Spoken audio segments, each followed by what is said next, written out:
प्रधानमंत्री नरेंद्र मोदी तेलंगाना का आज दौरा कर रहे हैं और इसके दौरान वो सिकंदराबाद तिरुपति वंदे भारत एक्सप्रेस को हरी झंडी दिखाएंगे और तेलंगाना में वो 11,300 करोड़ से ज्यादा की परियोजना का उद्घाटन और शिलान्यास करेंगे। साथ ही प्रधानमंत्री के हैदराबाद दौरे के दौरान परेड ग्राउंड में एक बड़ी जनसभा को भी संबोधित करेंगे। हैदराबाद के पास एम्स, बीबी नगर और 5 राष्ट्रीय राजमार्ग परियोजनाओं की आधारशिला रखेंगे। प्रधानमंत्री मोदी सिकंदराबाद रेलवे स्टेशन के पुनर्विकास की भी आधारशिला रखेंगे और रेलवे से संबंधित अन्य विकास परियोजनाओं को राष्ट्र को समर्पित करेंगे। आपको बता दें, तेलंगाना के सिकंदराबाद रेलवे स्टेशन का पुनर्विकास 720 करोड़ की लागत से किया जाएगा। प्रधानमंत्री लगभग 11:45 पर सिकंदराबाद रेलवे स्टेशन पहुंचेंगे और सिकंदराबाद तिरुपति वंदे भारत एक्सप्रेस को हरी झंडी दिखाएंगे। तो आपको बता दें कि आज 3 राज्यों के दौरे पर है प्रधानमंत्री मोदी। तेलंगाना, तमिलनाडु और कर्नाटक जाएंगे। आज प्रधानमंत्री मोदी 2 जगह वंदे भारत को हरी झंडी दिखाएंगे, साथ ही करोड़ों की सौगात देंगे।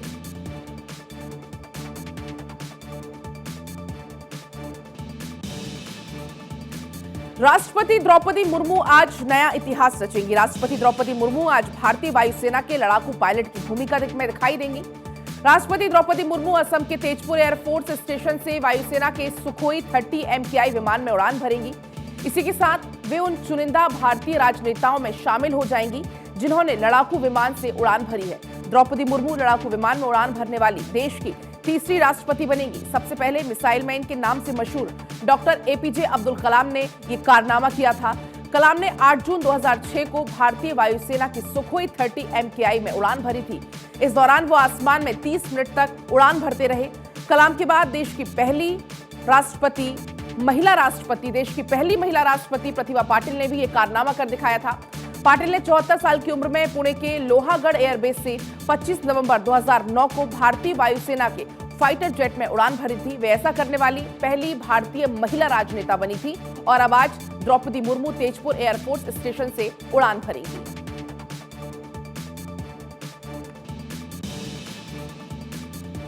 AIMIM चीफ ओवैसी ने नाथूराम गोडसे को लेकर विवादित टिप्पणी की है। ओवैसी ने नाथूराम गोडसे को देश का पहला आतंकवादी बताया।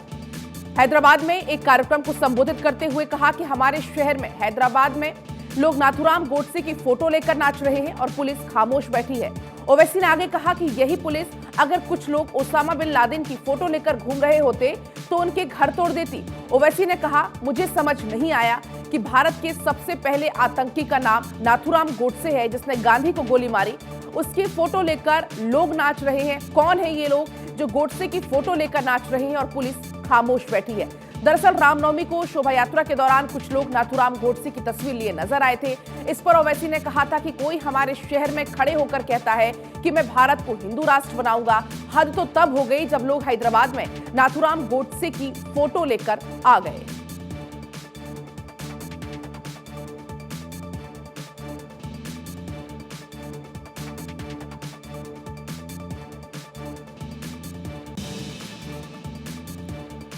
बिहार में इफ्तार पार्टी पर खूब सियासत हो रही है। सीएम नीतीश कुमार ने इफ्तार पार्टी का आयोजन किया जिसका बीजेपी ने यह कहते हुए बहिष्कार कर दिया कि हिंसा से बिहार जल रहा है और मुख्यमंत्री इफ्तार पार्टी कर रहे हैं। सीएम ने इफ्तार पार्टी दी तो दूसरे दल भी कहां पीछे रहने वाले थे। सभी ने इफ्तार पार्टी का ऐलान कर दिया।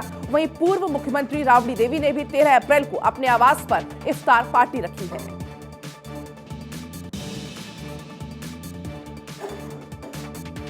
जिसको लेकर सियासत इफ्तार देखने को मिला। मुख्यमंत्री आवास पर शाम को इफ्तार पार्टी रखी गई थी जिसके लिए बिहार के राज्यपाल समेत पक्ष विपक्ष सभी नेताओं को आमंत्रण भेजा गया। इस इफ्तार पार्टी में सरकार में शामिल पार्टियों के सभी बड़े नेता देखे गए। नीतीश कुमार के बगल में बैठकर डिप्टी सीएम तेजस्वी यादव ने तकरीर सुनी। 6:10 पर रोजा खोला गया, फिर नमाज पढ़ी गई। सीएम की इस इफ्तार पार्टी में बड़ी संख्या में रोजेदार भी शामिल हुए थे। आमंत्रण के बाद भी बिहार में विपक्ष की भूमिका निभा रही बीजेपी ने बहिष्कार किया। रामनवमी के जुलूस के बाद सासाराम, बिहार शरीफ और नालंदा की हिंसा को लेकर हमला बोला। नेता प्रतिपक्ष विजय कुमार सिन्हा ने कहा कि बिहार हिंसा में जल रहा है, कानून व्यवस्था खत्म हो गई है और सीएम इफ्तार पार्टी दे रहे हैं। बीजेपी के बहिष्कार का सीएम नीतीश कुमार ने जवाब दिया। उन्होंने कहा कि आजकल विपक्ष की बिना बात के बोलने की आदत हो गई है।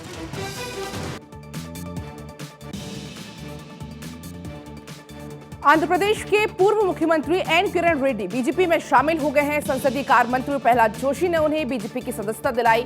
इस दौरान बीजेपी के कई बड़े नेता मौजूद रहे। आपको बता दें कि किरण कुमार रेड्डी ने 12 मार्च को कांग्रेस से इस्तीफा दिया था। किरण रेड्डी इकलौते कांग्रेसी नहीं है जो कि कांग्रेस में रहते हुए मुख्यमंत्री रहे और बाद में बीजेपी का दामन थाम लिया हो। इससे पहले भी कई नेता ऐसा कर चुके हैं। कैप्टन अमरिंदर सिंह, एसएम कृष्णा, दिगंबर कामत, विजय बहुगुणा, नारायण दत्त तिवारी, पेमा खाड़ू ऐसे नाम हैं जो कि कांग्रेस में रहते हुए मुख्यमंत्री तक का सफर तय किया। बाद में किसी न किसी कारण से कांग्रेस का दामन छोड़कर कईयों ने अपनी पार्टी बनाई और फिर बीजेपी में शामिल हो गए। तो आपको बता दें, एन किरण रेड्डी बीजेपी में शामिल हुए और ऐसे ही कई नाम हैं जो कि कांग्रेस में जब थे उस दौरान उन्होंने मुख्यमंत्री तक का सफर तय किया, लेकिन बाद में या तो किसी ने अपनी पार्टी बना ली या तो बीजेपी में शामिल हो गए। तस्वीर आपकी टीवी स्क्रीन पर है। प्रहलाद जोशी यहां पर मौजूद हैं जो कि सदस्यता दिलाते हुए और पार्टी में उनका स्वागत करते हुए।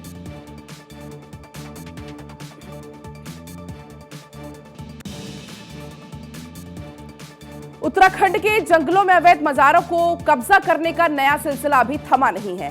अब जिम कॉर्बेट में घने जंगलों में अवैध मजारों का मामला सामने आया है, जिस पर धामी सरकार सख्त हो गई है। सीएम धामी का कहना है कि अवैध कब्जे को हटा लिया जाए, वरना सरकार बुलडोजर चलाकर अवैध कब्जे को हटाकर आरोपियों पर बड़ी कार्रवाई करेगी। घने जंगलों में कैसे मजारों का खेल चल रहा है, रिपोर्ट आप देखिए।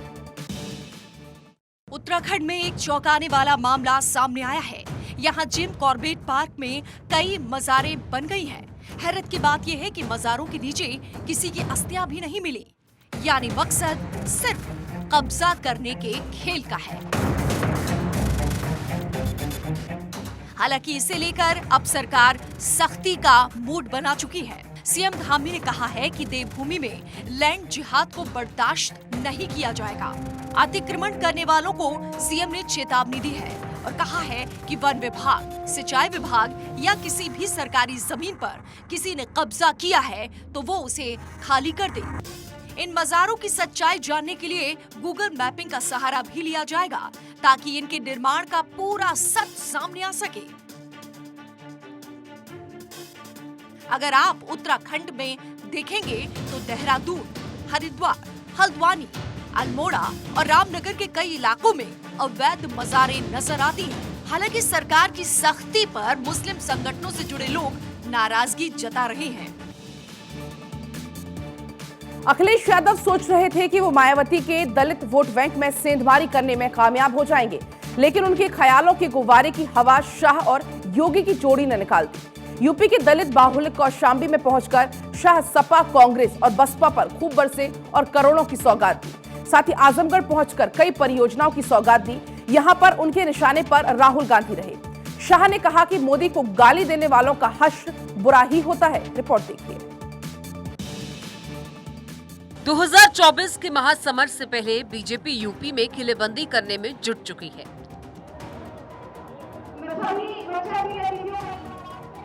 जहां जहां बीजेपी की तैयारी कमजोर है, वहां अब ताकत लगाने का काम तेज हो चुका है। और इसी सिलसिले में अमित शाह, सीएम योगी और योगी सरकार के कई मंत्री कौशाम्बी और आजमगढ़ में नजर आए। शाह आजमगढ़ के नामदारपुर में 4,583 करोड़ की 117 परियोजनाओं का शिलान्यास करते नजर आए। सपा और बसपा के कार्यकाल में यूपी की पहचान दंगों के लिए होती थी। उन्होंने कहा, जब से यूपी में योगी आदित्यनाथ की सरकार बनी है, दंगा एक भी होने नहीं दिया और उत्तर प्रदेश विकास के रास्ते पर चल पड़ा है। इससे पहले अमित शाह कौशाम्बी पहुंचे। उन्होंने वहां कौशाम्बी महोत्सव में शिरकत की और विकास परियोजनाओं का शिलान्यास किया।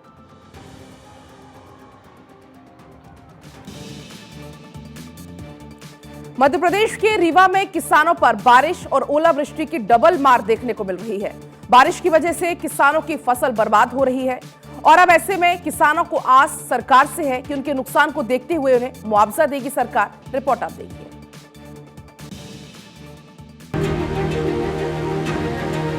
बारिश की बूंदें होती होंगी किसी के लिए सुहाने मौसम की गवाही।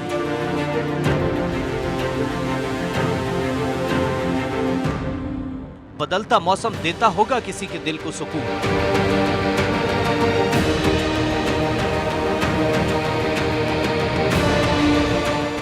आसमान में छाने वाली बदरी देखकर झूमता होगा किसी का मन।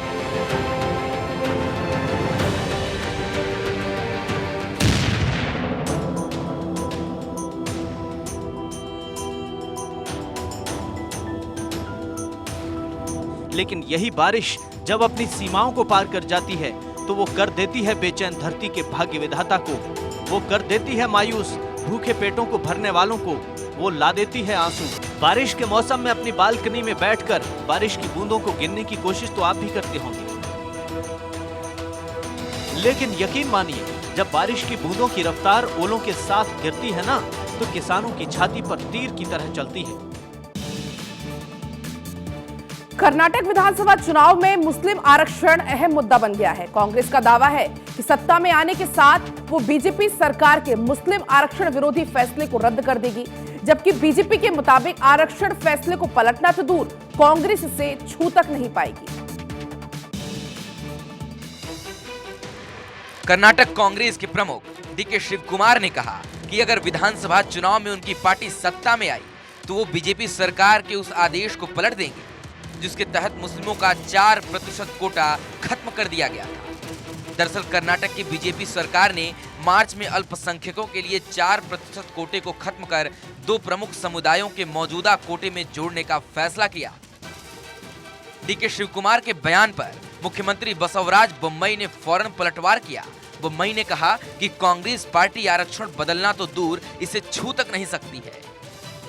मुस्लिम आरक्षण बहाल करने के ऐलान के साथ श्री कुमार ने कहा कि कांग्रेस पार्टी बिना कलह के उम्मीदवारों की 2 सूचियां जारी कर चुकी है, पर भाजपा अभी तक एक भी लिस्ट जारी नहीं कर पाई है।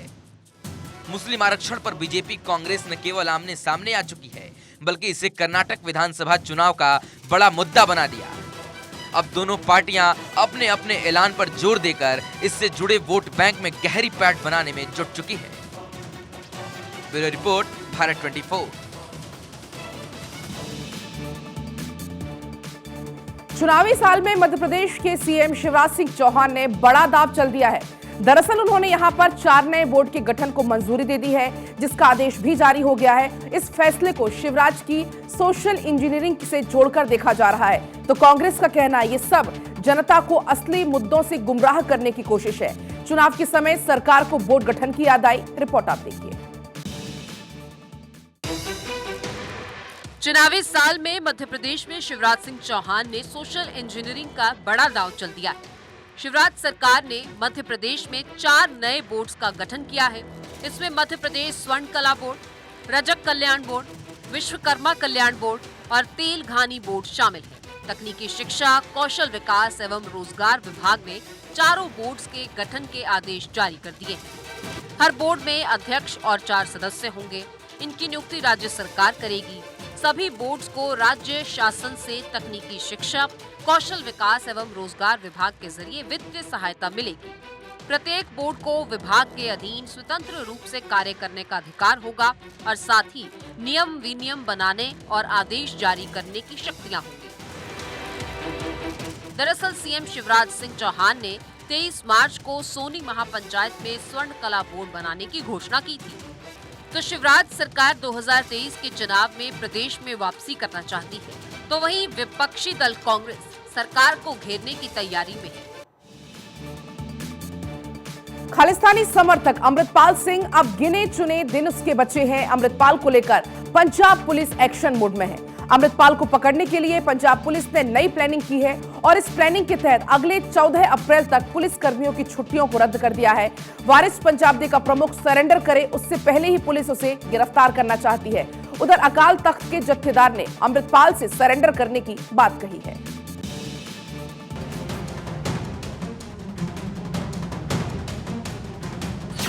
वारिस पंजाब दे का स्वयंभू प्रमुख और खालिस्तानी समर्थक अमृतपाल सिंह पिछले 18 मार्च से फरार है। पंजाब पुलिस 18 मार्च से उसको ढूंढने में जुटी हुई है, मगर अमृतपाल बार बार पुलिस की प्लानिंग को नाकाम कर रहा है। लेकिन इस बार पुलिस ने बड़ा जाल बिछाया है। अमृतपाल को गिरफ्त में लेने के लिए पुलिस ने बारीक प्लानिंग की है और इसके लिए पुलिस ने बड़ी तैयारी की है। कुछ दिन पहले अमृतपाल ने वीडियो जारी किया था और इस वीडियो के तहत अमृतपाल ने सरबत खालसा बुलाने की मांग की थी। इस पर सिख संगठनों ने अपना रुख साफ कर दिया है। उधर अकाल तख्त साहिब के जत्थेदार ज्ञानी हरप्रीत सिंह की अध्यक्षता में श्री दमदमा साहिब तलवंडी साबो में विशेष बैठक हुई। बैठक में ऑपरेशन अमृतपाल के बाद बने पंजाब के हालात पर मंथन किया गया। अमृतपाल को अकाल तख्त से साथ नहीं मिला। दरअसल खबर है कि भटिंडा के तलवंडी साबो में अमृतपाल सरेंडर कर सकता है। ऐसे में इस बैठक को काफी अहम माना जा रहा है। तलवंडी साबो में सुरक्षा व्यवस्था फिलहाल सख्त कर दी गई है। प्रयागराज में 24 फरवरी को उमेश पाल की हत्या हुई थी। इसमें उमेश पाल को घेरकर बमबाजी हुई। उस मामले में एक्शन अभी भी जारी है, लेकिन प्रयागराज के बमबाजों की तनिक भी उन्हें खौफ नहीं है। ठीक उसी तरह बीजेपी नेता के बेटे की हत्या का प्लान बनाया गया। बाइक से आए बमबाजों ने कार पर 2 बम फेंके और इसके बाद धुआं ही धुआं नजर आया। उमेश पाल की हत्या में अतीक गैंग का हाथ था, लेकिन इस बार कौशांबी में तैनात सिपाही के बेटे पर आरोप है। रिपोर्ट देखिए।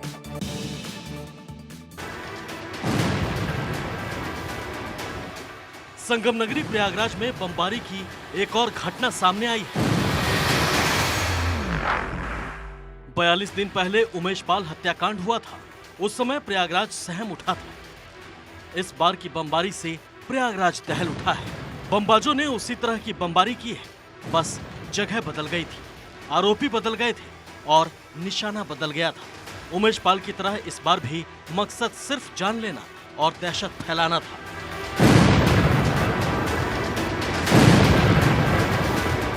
बमबाजी की इस घटना का सीसीटीवी फुटेज भी सामने आया है। गुरुवार को रात करीब 8 बजे 4 हमलावर अपना चेहरा छिपाए हुए बाइक से आए और उन्होंने सड़क किनारे खड़ी सफारी गाड़ी पर 2 बम चलाए।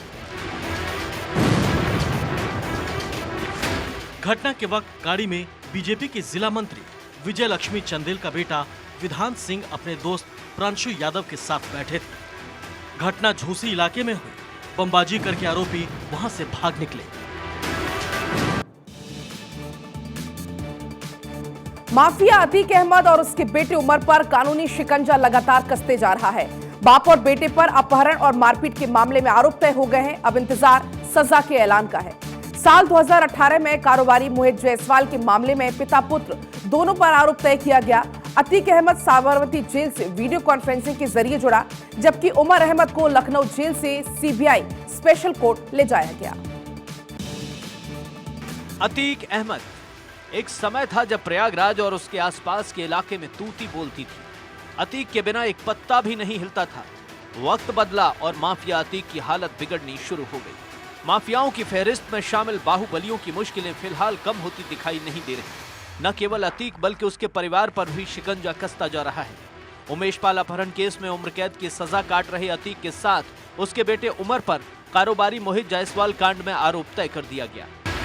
लखनऊ की सीबीआई कोर्ट में अतीक अहमद और उसके बेटे उमर अहमद पर सीबीआई की तरफ से दाखिल की गई याचिका पर आरोप तय किए गए। अभी सजा का ऐलान नहीं किया गया है। माफिया अतीक साबरमती जेल से वीडियो कॉन्फ्रेंसिंग के जरिए जुड़ा था, जबकि अतीक के बेटे उमर को लखनऊ जेल से सीबीआई कोर्ट लाया गया।